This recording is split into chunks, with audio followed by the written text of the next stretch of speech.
বন্ধুসকল যেনেদৰে চৰকাৰী চাকৰিয়ালসকলে চাকৰিৰ পৰা অৱসৰ লোৱাৰ পিছত চাকৰিৰ পৰা পেঞ্চন লগতে পিএফ একাউণ্ট অৰ্থাৎ প্ৰভিডেণ্ট ফাণ্ডৰ টকা পায় যাৰ ফলত তেখেতসকলে অৱসৰ লোৱাৰ পিছতো ফাইনেন্সিয়েল প্ৰব্লেমত নপৰে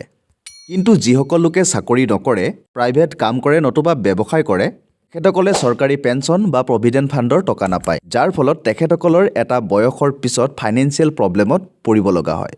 কিন্তু বন্ধুসকল এই সমস্যাটো সমাধান কৰাৰ বাবে ভাৰত চৰকাৰে মুকলি কৰিছে এক অভিলাষী আঁচনি ইয়াৰ নামটো হৈছে পাব্লিক প্ৰভিডেণ্ট ফাণ্ড যিটো পোষ্ট অফিচৰ পিপিএফ একাউণ্ট হিচাপে সকলোৰে জনপ্ৰিয় প্ৰিয় বন্ধুসকল যেনেদৰে চৰকাৰী চাকৰিয়ালসকলে তেখেতসকলে পোৱা চেলাৰীৰ কিছু অংশ প্ৰভিডেণ্ট ফাণ্ডত জমা থ'ব লাগে আৰু তেখেতসকলে জমা থোৱা টকাখিনিৰ সুদ আৰু মূলৰে সৈতে ৰিটায়াৰমেণ্ট হোৱাৰ সময়ত লাভ কৰে ঠিক তেনেদৰেই পাব্লিক প্ৰভিডেণ্ট ফাণ্ডতো আপুনি কিছু টকা জমা থ'ব লাগিব আৰু এই জমা থোৱা টকাখিনিয়ে আপুনি সাধাৰণ সুদৰ লগতে চক্ৰবৃদ্ধি সুদ আৰু মূলৰে সৈতে আপুনি লাভ কৰিব প্ৰিয় বন্ধুসকল এতিয়া জানো আহক এই পিপিএফ একাউণ্ট খুলিবলৈ আপুনি কিমান ডিপ'জিট কৰিব লাগিব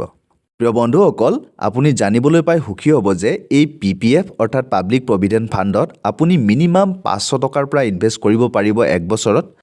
আৰু মেক্সিমাম 1.5 লাখ টকালৈ এটা ফাইনেন্সিয়েল ইয়াৰত ডিপ'জিট কৰিব পাৰিব আৰু আটাইতকৈ ইম্পৰ্টেণ্ট কথাটো হৈছে এই টকাখিনি আপোনালোকে ইনষ্টলমেণ্টতো ডিপ'জিট কৰিব পাৰিব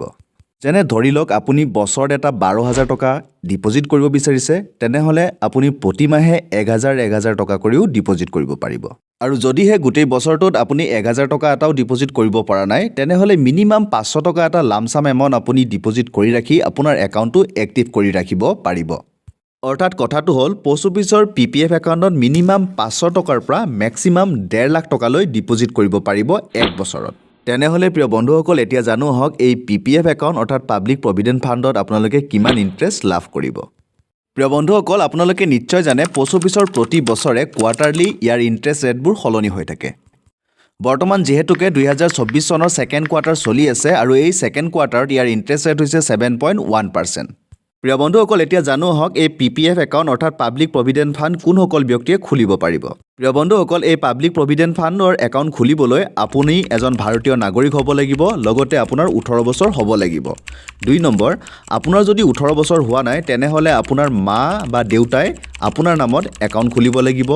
3 নম্বৰ কোনো ব্যক্তি যদি শাৰীৰিকভাৱে অক্ষম তেনেহ'লে তেখেতৰ মাক দেউতাকে তেখেতৰ হৈ এই পাব্লিক প্ৰভিডেণ্ট ফাণ্ডৰ একাউণ্ট খুলিব পাৰিব প্ৰিয় বন্ধুসকল এতিয়া জানো আহক এই পাব্লিক প্ৰভিডেণ্ট ফাণ্ড প্ৰিমেচিউৰ আমি ক্লজিং কৰিব পাৰিমনে হয় প্ৰিয় বন্ধুসকল এই পাব্লিক প্ৰভিডেণ্ট ফাণ্ড অৰ্থাৎ পিপিএফ একাউণ্ট আপুনি প্ৰিমেচিউৰ ক্লজিং কৰিব পাৰিব কিন্তু ইয়াৰ কিছুমান কণ্ডিশ্যন আছে কণ্ডিশ্যন নম্বৰ 1 এই প্ৰিমেচিউৰ ক্লজিং আপোনাৰ একাউণ্টটো খোলাৰ মিনিমাম 5 বছৰ কমপ্লিট হোৱাৰ পিছতহে আপুনি ক্লজিং কৰিব পাৰিব কণ্ডিশ্যন নম্বৰ 2 আপোনাৰ যদি কিবা চিৰিয়াছ ইলনেছ হৈছে আৰু তাৰ ট্ৰিটমেণ্টৰ বাবে আপুনি টকাখিনি উইথড্ৰ কৰিব বিচাৰিছে তেনেহ'লে আপোনালোকে উইথড্ৰ কৰিব পাৰিব কণ্ডিশ্যন নম্বৰ 3 আপুনি হাই ছেকেণ্ডেৰী পাছ কৰি হায়াৰ এডুকেশ্যনৰ বাবে যদি আপুনি বিদেশত যাব বিচাৰে তেনেহ'লেও আপুনি আপোনাৰ পিপিএফ একাউণ্ট ক্লজিং কৰিব পাৰিব লগতে আপুনি এই কথাটো মনত ৰাখিব আপুনি যদি আপোনাৰ পিপিএফ একাউণ্টটো সময়ত কৰি আগতে ক্লজিং কৰে তেনেহ'লে আপোনাৰ ইণ্টাৰেষ্ট ৰেটৰ পৰা 1% ডিডাক্ট কৰিহে আপুনি উইথড্ৰ কৰিব পাৰিব প্ৰিয় বন্ধুসকল এতিয়া আহকচোন আপোনালোকক মই কেলকুলেশ্যন কৰি দেখুৱাওঁ পাব্লিক প্ৰভিডেণ্ট ফাণ্ডত আপুনি টকা ইনভেষ্ট কৰিলে কিমান বছৰৰ কাৰণে ইনভেষ্ট কৰিলে কিমান ইণ্টাৰেষ্ট লাভ কৰিব প্লাছ মেচুৰিটিৰ সময়ত আপোনালোকে কিমান টকা উইথড্ৰ কৰিব পাৰিব প্ৰিয় বন্ধুসকল যিহেতুকে পিপিএফ অৰ্থাৎ পাব্লিক প্ৰভিডেণ্ট ফাণ্ডৰ এক বছৰত মেক্সিমাম ডিপ'জিট লিমিট হৈছে 1.5 লাখ টকা আপুনি যদি 1.5 লাখ টকা 15 বছৰৰ কাৰণে ডিপ'জিট কৰে তেনেহ'লে আপুনি ইণ্টাৰেষ্ট লাভ কৰিব 7.1% 15 বছৰত আপোনাৰ ইনভেষ্ট কৰা এমাউণ্টটো হ'ব 22,50,000 টকা আৰু আপুনি ইণ্টাৰেষ্ট লাভ কৰিব 18,18,209 টকা এতিয়া আপোনাৰ ইনভেষ্ট কৰা এমাউণ্টটো হৈছে 22,50,000 টকা আৰু টোটেল ইণ্টাৰেষ্ট লাভ কৰিব 18,18,209 টকা এইখিনিক যদি আমি টোটেল কৰি দিওঁ তেনেহ'লে আপুনি মেচুৰিটিৰ সময়ত ভেলু লাভ কৰিব 40,68,209 টকা অৰ্থাৎ আপুনি 40,68,209 টকা লাভ কৰিব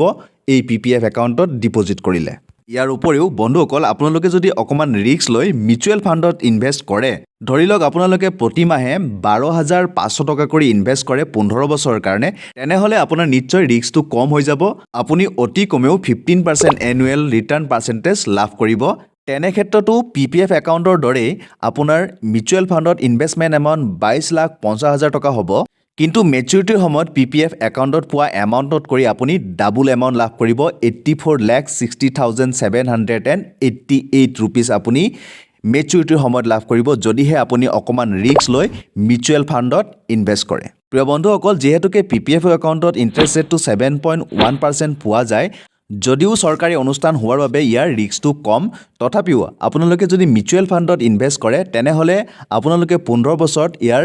ডাবল এমাউণ্ট লাভ কৰিবলৈ সক্ষম হ'ব যিহেতুকে আপোনালোকে ইয়াতে নিজে ৰিস্ক ল'ব লগা হয় প্ৰিয় বন্ধুসকল PPF অৰ্থাৎ পাব্লিক প্ৰভিডেণ্ট ফাণ্ডত ইনভেষ্ট কৰিলে আপোনালোকে ছেকশ্যন 80Cৰ জৰিয়তে টেক্সৰ বেনিফিট লাভ কৰিব কিন্তু আপোনালোকে যদিহে মিউচুৱেল ফাণ্ডত আপোনালোকে ইনভেষ্ট কৰে তেনেহ'লে কিন্তু টেক্সৰ বেনিফিট লাভ নকৰিব